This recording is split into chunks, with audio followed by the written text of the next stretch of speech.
Coming up this week on the local game, we take a look at huge milestones with 22 of them happening across 2 weekends. There's a history tour happening in South Australia, plus the Australian Championship is taking shape, and we hear from Ryan Kitto, and Club Talk heads south as Cove take over with Matt Canny behind the mic. That's all coming up on the local game. Welcome to the local game for another week. It is fantastic to have you back on board alongside me, Johnny Keko. Welcome here. And it's good to have you, mate. Nice to be here again. It's been a few weeks off, but a couple of big weeks coming up and a big weekend of fixtures as well. So yeah, definitely, especially up in the hills. So we're going to talk about that a little bit later because Mount Barker are hosting something special this weekend, which we can't wait. I'm sure you're excited. Happens every year, and I'm happy to be a part of it again as well, and along with our other Hills local in David Grant. So yeah, we'll talk about that later in the show. Definitely will. But let's head into what we love the most. It is the hot topics. There's a lot to get through this week as well because there are a lot of milestones happening around the ground. And just this weekend alone, 12 milestones. And coming up in this upcoming round as well, there's another 10. So 22 in the matter of, 9 days. Yeah, it's massive. I mean, it goes to show some of the achievements of these players. Some of them have been at only one club as well. Some of them have been at a varied amount of clubs, and especially for the coaches as well, to be in some jobs for that long, to have that many games is a big feat. Yeah, so we'll talk about those ones coming up, the coaches. But the players this weekend, we saw Matt Canny. I think this is a special one because 400 games against his old club, scores a goal and they win 4-2. So you can't get much better than that. Yeah, I mean, I did message him at the start of the season. He was a lot of those Cove players were marking their calendars when the South Adelaide game was, and yeah, it happened to be his 400th. And he told me, I knew you'd get it on that game, and he said, yeah, it was a great game in the end. He made it 3-2 with a goal in the end, and then they finished it off with a fourth. And yeah, it's a big result, especially in the South, where a team like South Adelaide has been the powerhouse over so many years. But Cove now, they're coming up. Absolutely, they definitely are. And some other special ones as well. A win for Andoni Natiopoulos on his 100th. So you can't get much better than that. Yeah, well, it could have got a little bit better if he'd lasted a bit more on the pitch. He ended up getting a bit of a knee injury in the opening half, and he had to watch on from the sidelines. Hopefully it's not too much. He said a bit of swelling, but it was no big damage inside the knee. So hopefully it's just a knock and he'll be back soon. But yeah, big win for Beergrad there at Ellis Park. And what about Isaac Mullen as well, scoring a goal in his 150th? So another big one there as well. Yeah, fan favourite there at Playford I've happened to know as well. I think they call him the Bull. Yeah. And yeah, a penalty, 6 goals for the season. Even though some of them are penalties, some of them have been goal of the week as well. So it goes to show what a big powerhouse in the North Playford are becoming and how much they love their new Mullen. Yeah, and what about Radici? Another one? Yeah, 300, and he got a goal, the equaliser in the end for that game against Croydon FC.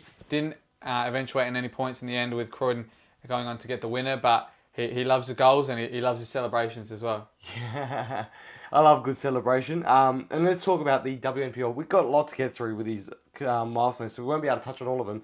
But Cavino 150 on the weekend at Campbelltown City. So good to see her get that milestone.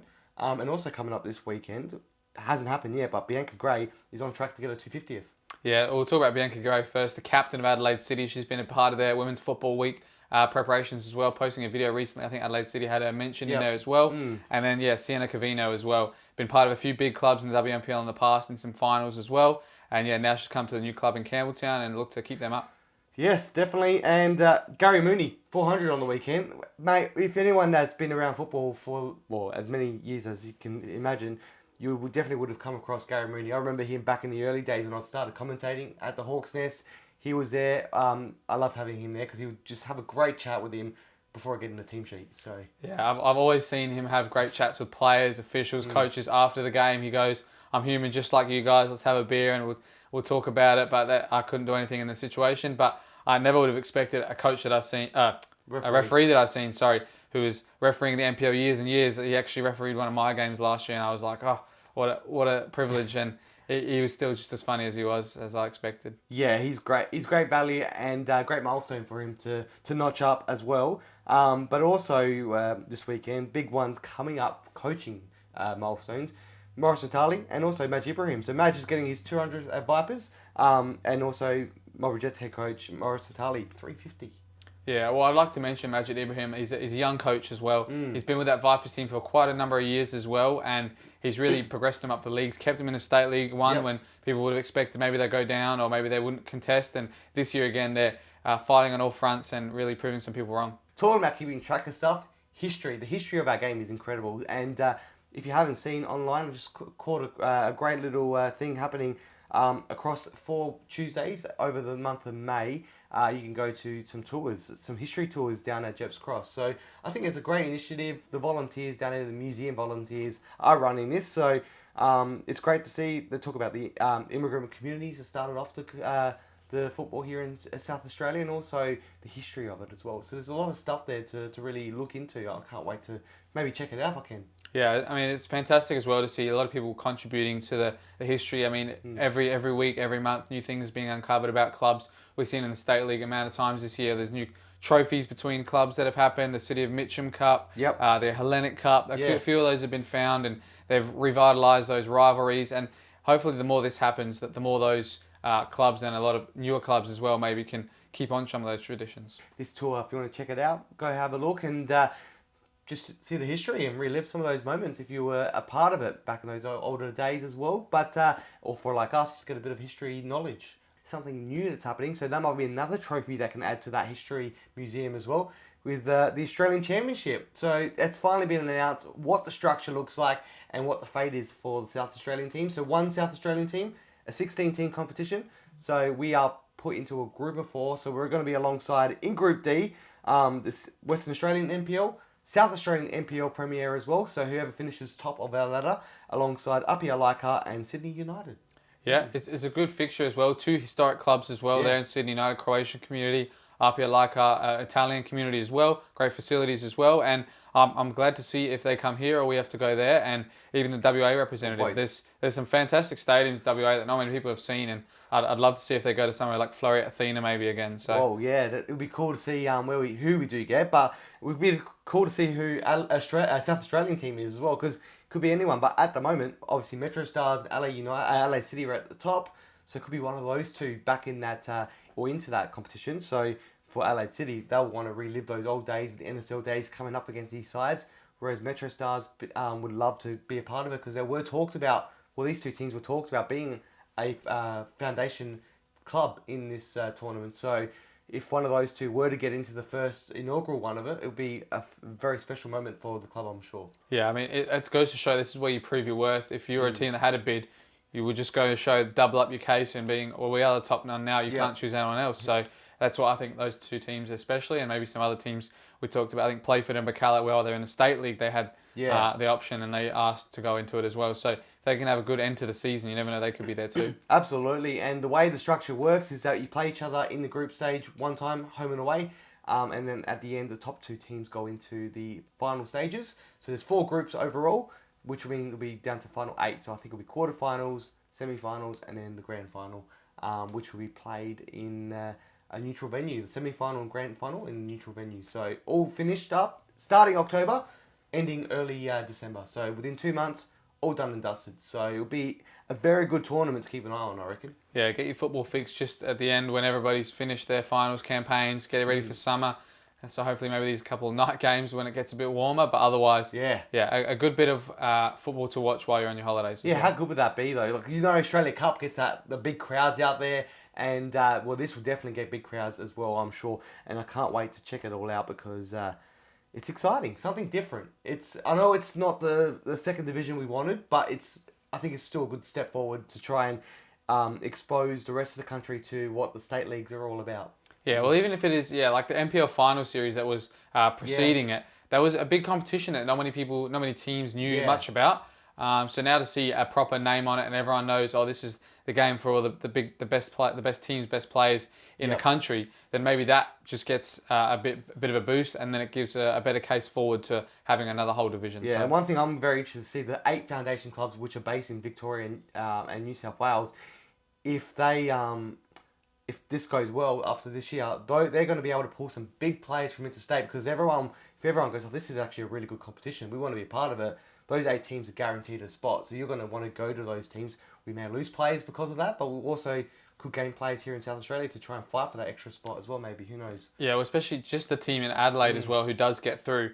I wonder if their contracts are still lined up where you continue throughout the season if you expect to make it, or if you can take someone on loan during that little period when no one else plays in the state, and you could just take them on loan, or even if you could take an Adelaide United player on loan. I don't know. I would like to see what happens there, but it's a massive opportunity for some youngsters around the league. And I don't even know if the players, they will end up playing for free or how it all works. So a lot to get through, but it will be interesting to see how it all pans out, because it could be positive for the state of our game. Hopefully it means if there's a lot of good reception for it, we could get an actual proper second division. So anyway, you can tell I'm excited for it. I'm sure you are too as a player. Just know there's a pathway maybe to a broader stage. Yeah, it's good to see as well, especially for some of the local clubs as well, who maybe not have been apart for this long or been around even when the NSL was there. There's so many young clubs in this state that have got big talent pools to pull from, and if they do well enough, the opportunity's there to be on a big stage. Absolutely. Well, anyway, let's move into the next one now as well. While we still got you here, and Alessio, we'll talk about the fourth topic, which is your home ground, Marquee United, hosting Adelaide United again this week. It's a great venue to host big games. They hosted the WNPL Grand Final a few years back now, but it's a yearly thing now. I think it's the 3rd year in a row, or 4th year? I think it might be 4th, because I think actually it is. The facility opened in 2022 to be used, and I'm pretty sure the first game there was it Adelaide City Cumberland, I think, or maybe Adelaide United Cumberland. They played a few games there in the early years, but I've been part of the last 2 as well as a commentator. And this is the 3rd time I'm going to be on it as well. David Grant will be there. A few of the other local football community will be there as well. And it's going to be amazing, because that's probably the biggest turnout that venue can get. We've seen what they can do with the gather round. We can see what they do with the preseason AFL games. But now you have a soccer game here, which has got your league team, Adelaide United, their youth team playing, and a big team like Playford. They always come in droves. They've got great support as well, and they're going to be keen to provide a big venue with some good football, and especially for everyone in the hills as well. If you're a fan of the league, you want to see what your son, what your family could get up to if they keep going through the leagues. This is what the top level is about, and if you want to be good enough, this is where it is. Also, just to confirm how many games have been there, I just remember this clip from Yaya Takuli, who actually played at the venue. He actually said it was he's 3 from 3, so that's the 100% confirmation. Just have a look at that clip. In Adelaide, I think it'd have to be Mount Barker. I think I'm 3 and 3 from there. Well, there you go. There he's 3 from 3. So there's a confirmation.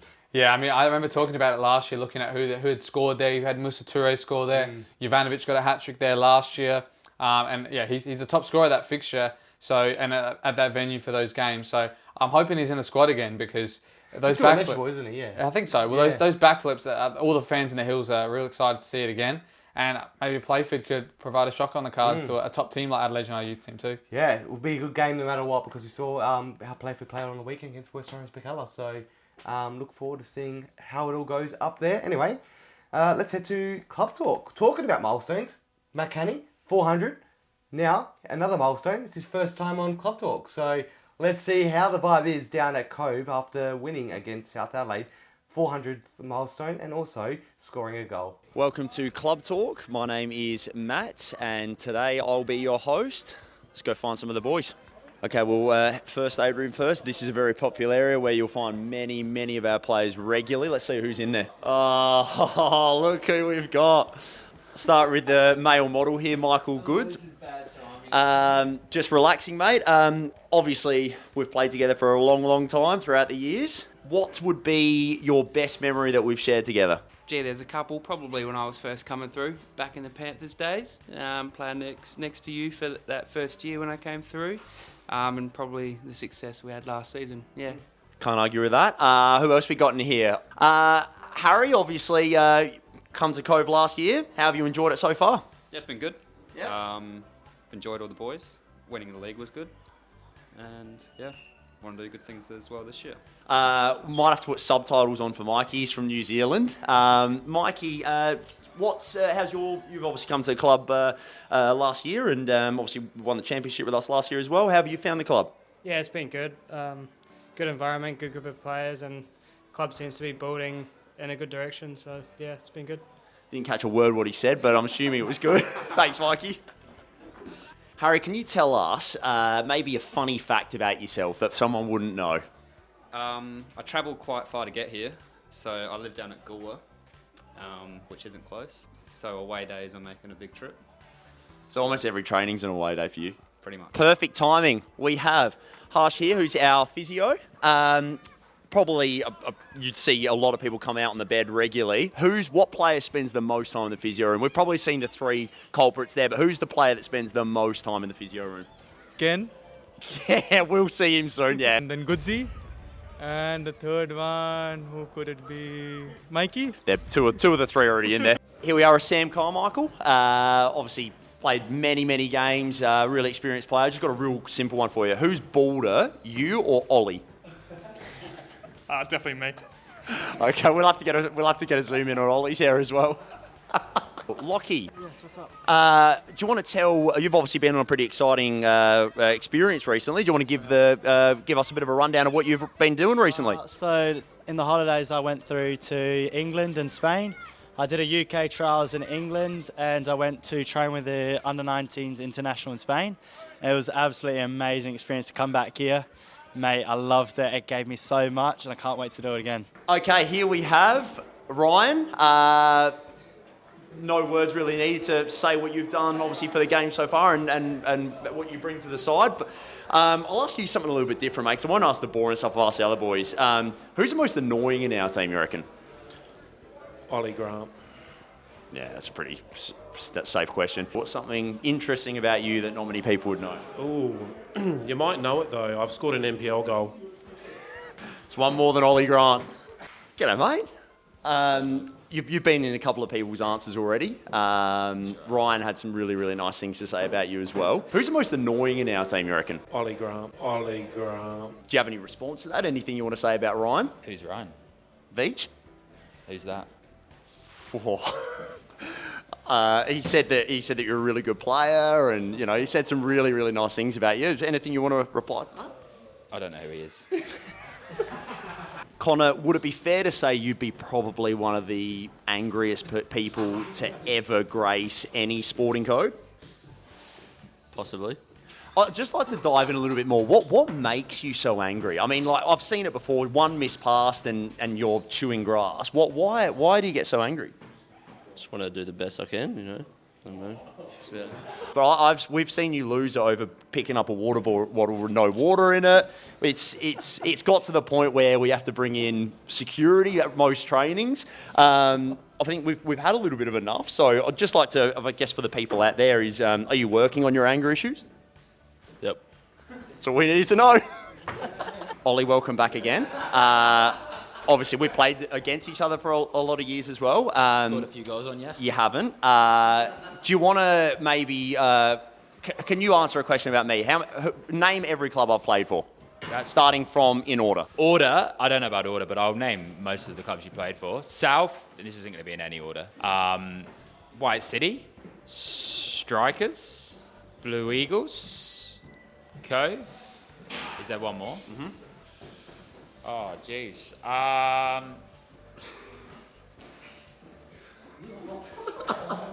Can you guys get out my grill? Can you give me a clue? There's hissing in the background. I said Cobras. No, you didn't. Yes, I did. You didn't.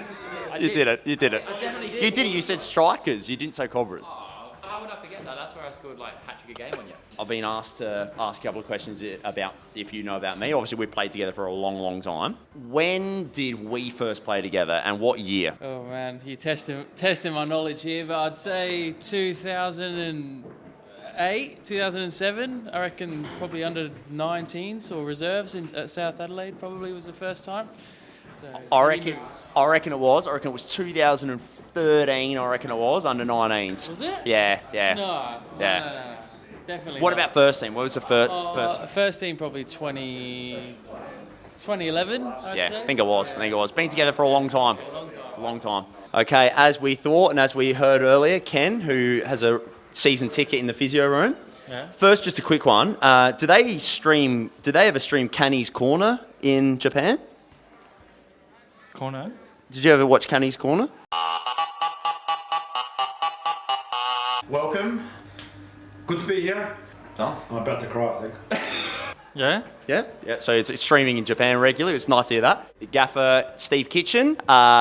Just a quick one, Kitch. What would be your best memory we've had together? We've had a couple. What would be your favourite memory we've had together? You and I think like my biggest memory of you was when we played in the Under-17 Cup final against Adelaide City.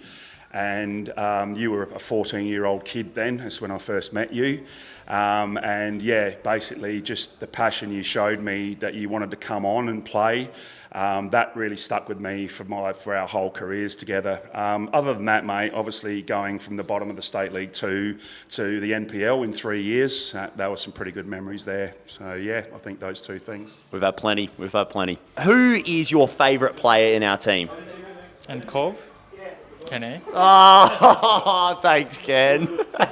Well, that's a wrap. Thank you so much for coming down. It was great to obviously chat to the boys, get a little bit of an insight to a few of them there as well. Home game this weekend against Fulham, which is massive for us. Love to see as much support as possible, and hopefully see you guys next time with some better looking players. Well, that is Club Talk for another week. Anyway, we got a lot more still to talk about up next. We're going to talk a little bit about Adelaide United this weekend. It's the semi-final, second leg, Adelaide United women, and also the men Friday night, Western United, huge game, Tani. We are going to talk about those two games coming up. Don't go anywhere. On the other side, more of the local game.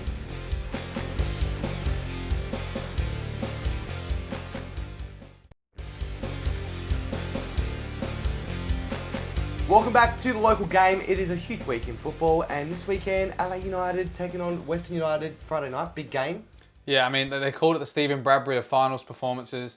I think they only had one win in their last 11 games, the men, and fortunately, Sydney FC didn't win too many in that time either. So we have made it just by the skin of our teeth, and against the Western United team, which is full of ex-players, ex-Adelaide people as well. So it's going to be a massive one, especially for them to host at their venue as well. It's going to be fantastic for them. But hopefully it's even better for us. Yeah, it's a pretty good venue from all accounts I've heard.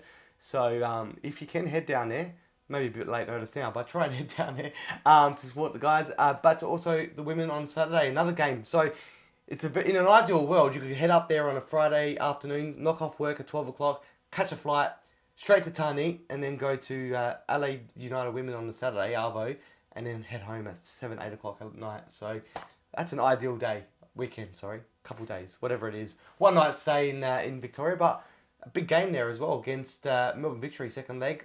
We've got to win by 2 goals at least to go to extra time. Yeah, it's the original rivalry, the women's edition, and I think those games, those teams as well are in quite similar positions in how they finished their season. We know what Melbourne Victory have done in the past in the W League finals, but our Adelaide United women, this is new ground for them, and every step they take is a step closer to being a record-breaking team for them. And just over 4,000 on the weekend. So across the last 2 games, they've had just over, I reckon, 7,500 people in the stadium in 2 finals games. We would have loved to have more, but it's really good to see this like a healthy-ish crowd coming down because they're 100% supporting the side. So let's hope we can see that continue next year as well if we don't get another home game. Because if we do win and Melbourne City lose, there could be a chance, or there is a chance of a home final. Yeah, they've got a big task ahead, but we've seen it do it in so many games, and we know how this league works, where anything can happen. A lot of these teams have on and off weeks, but we've got a squad that can compete with the best, and let's hope they can pull it back in the second leg. Yeah, and the thing is about this game as well, Melbourne Victory going in, they haven't lost at that venue, at home Matildas, so they're undefeated there. So we're coming in as underdogs now because we've got to win by 2 goals, or at least 3 to finish it off by 90 minutes.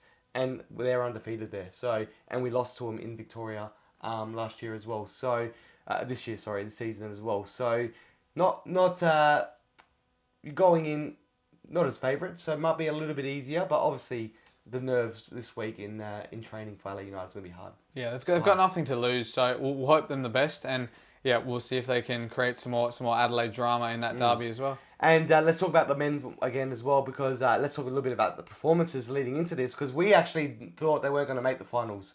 So a very big one for them to make the finals. We thought it was all done, dusted. Sydney had to get 1 point out of 2 games and got 0. So it worked out well. I was speaking to people that actually thought that our season was done, didn't realise we were still in the finals. But we might be without Archie Goodwin though. That's the only little thing that's worrying me after getting the golden boot. Yeah, I was looking at some of the fixtures as well. I was keeping a tab of that last Sydney FC game. I knew it was going to be tough, but I thought the one before they might have picked up points in. But yeah, we do it the hard way sometimes, Adelaide, the men. But we know we can always go far in finals, and with Carl's record, he at least gets you to a semi. So let's hope for that. Well, if we win, we get a semi, and it'll be at home the first leg. So how good could that be? Carl Viet might get his last hurrah at Hamish Stadium. So let's hope, fingers crossed, that it happens like that, because it'll be fantastic, and what an end to the year. And if Adelaide United do win that game, the men, and the women make the grand final, it will be on the same weekend. So what a big weekend. And imagine if Melbourne City lose in the women, then it will be 2 finals here in Adelaide. Yeah. Home semi-final for the men and a grand final for the women in Adelaide. That would be the most ideal situation overall. But anyway, a lot to get through. Maybe we're just giving the commentators curse. Hopefully not in this instance. We're not currently commentators, so it's okay. Maybe not. Well, heading into this big game as well, we heard from the captain of Adelaide United, Ryan Kitto, to talk about how it's all going at Adelaide United ahead of this big game. Obviously, having the bye the last round was difficult. We had the busy schedule behind that, and we gave ourselves a chance with those 3 games in 8 days, and it proved to be a really important point against Melbourne City. So, we had to sit back and watch, and in the end, we're able to make it. So we're very appreciative, and we don't want to take it for granted. I suppose you work so hard tactically all year. It was actually a chance for us to just have a little bit of competitiveness in training and bring back a little bit of that, which was nice. There was a lot of laughs around the place, which I think is important. You know, it's probably been a bit of a stressful period for everyone. We haven't, in the last 3 months, been exactly where we want to be, but we know our performances were almost there.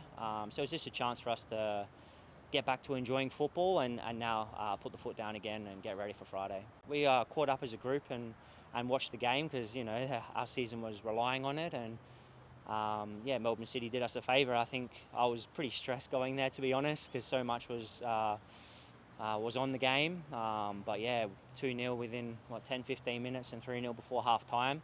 You don't ever relax, but it probably made for a bit easier viewing than what I had anticipated.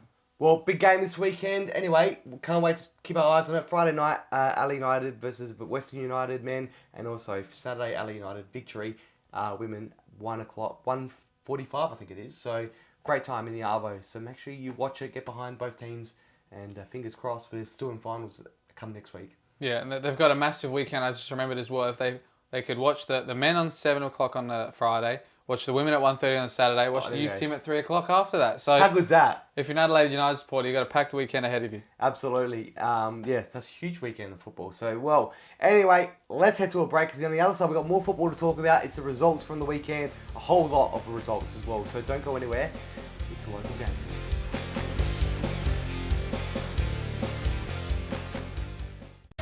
Your time is now. When passion runs through you, become your own hero.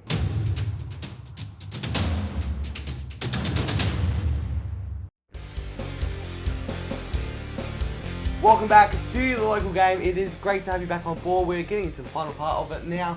We got the results from the weekend, big results as well. So let's head into the NPL first of all. Some interesting results. Saturday, 4 games all at the same time.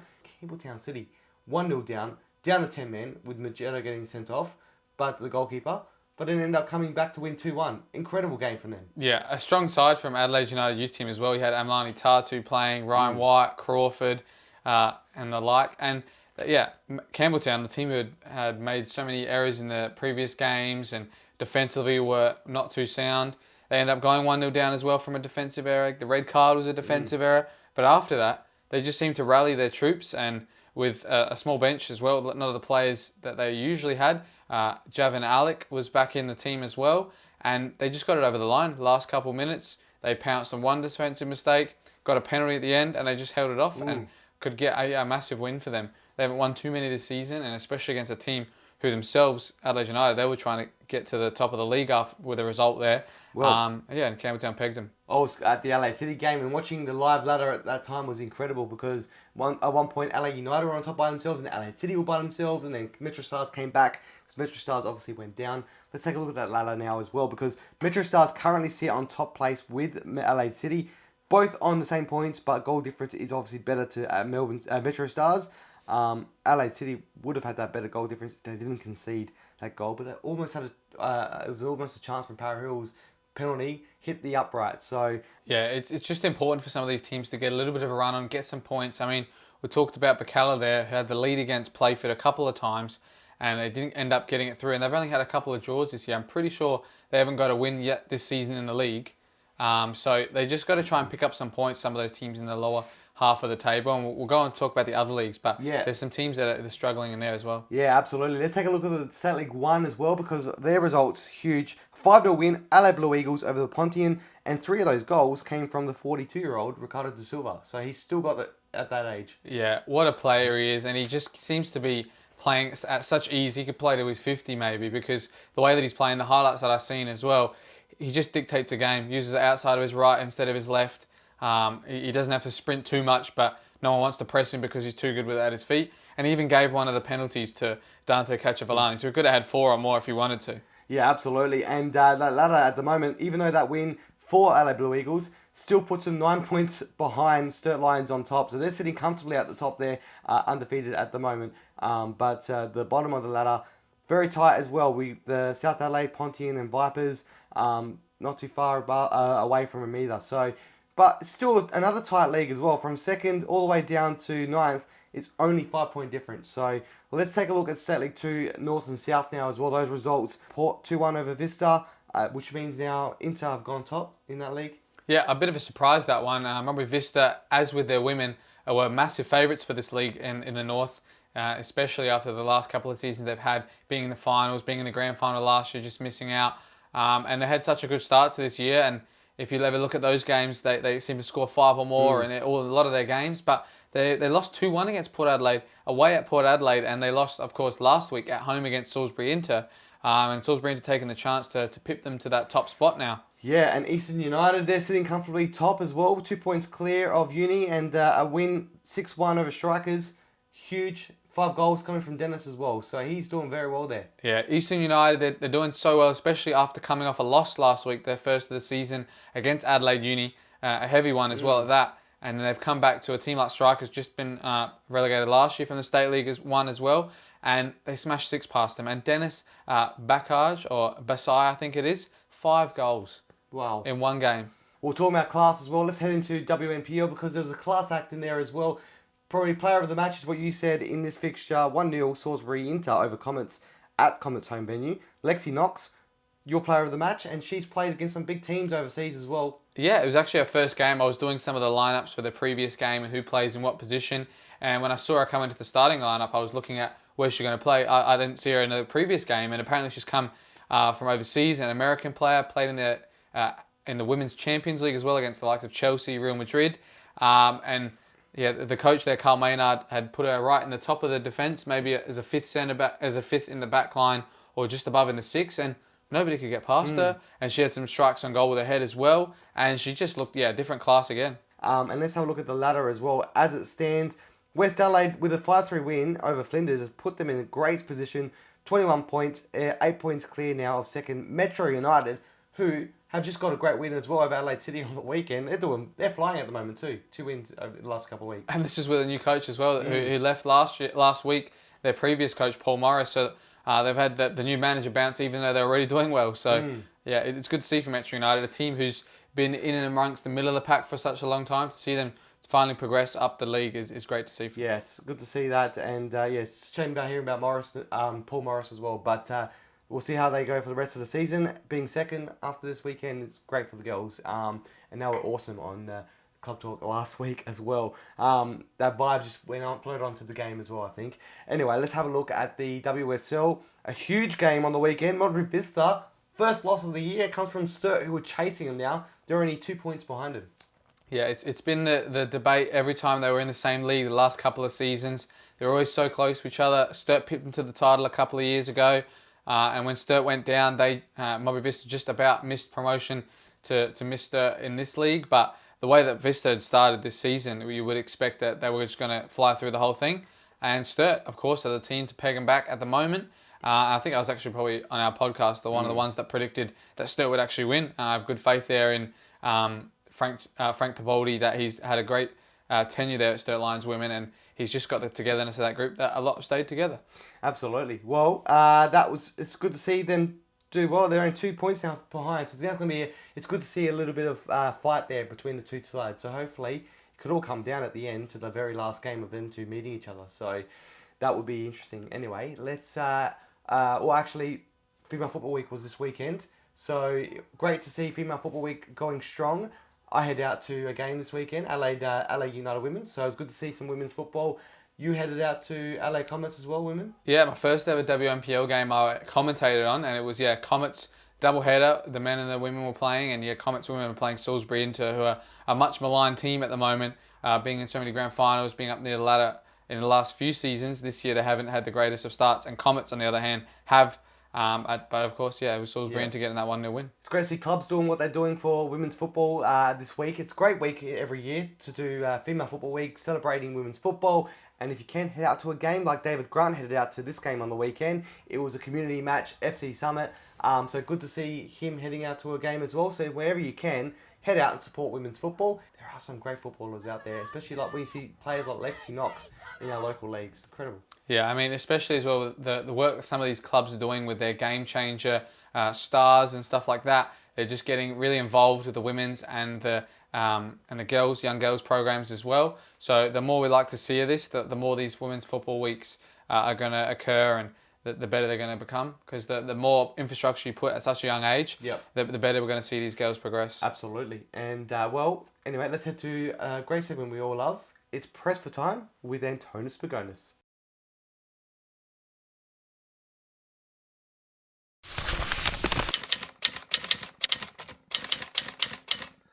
Johnny, a bit going on in our state this week. First, we have Football Australia talent identification game at Servicehem Stadium with some locals like Amlani Tatu and Fabian Taladera playing. Also, the Junior Matildas were in town playing an internal match with some WNPLSA players. But the biggest news of this week, contributor of the show, Alessio Carrocci, goal and an assist for Mount Barker reserves. Big things are coming. Well, we all love Press for Time, and what a great one. Congratulations on your first goal of the season, mate. And Tonus broke the news. There we have it. Yeah, it's good to get one on the board. It's my first actual goal at home for Mount Barker as well. So it was great to do it in front of my friends and family and loved ones as well. Unfortunately, we didn't get the result in the end, but it's great moving steps forward for the club. Yep, absolutely. And it's good to see that the footage of it as well. Thank you for sharing it with us. But head out to Mount Barker this weekend. Go see Adelaide United take on Playford at Mount Barker's home ground. See Mount Barker as well. Stick around for that game. Get there early as well, because you can even see this guy maybe play as well. Yeah, we'll see which one I play in, but hopefully, if you come to either of them and you can spend the whole day there, there's going to be a lot of great football to watch. Absolutely. Have a great weekend. That is all from us here at the local game. We'll see you all next week. That's it. Go see some football this weekend, and good luck to Adelaide United as well. Friday, Saturday night. That's all from the local game. See you later.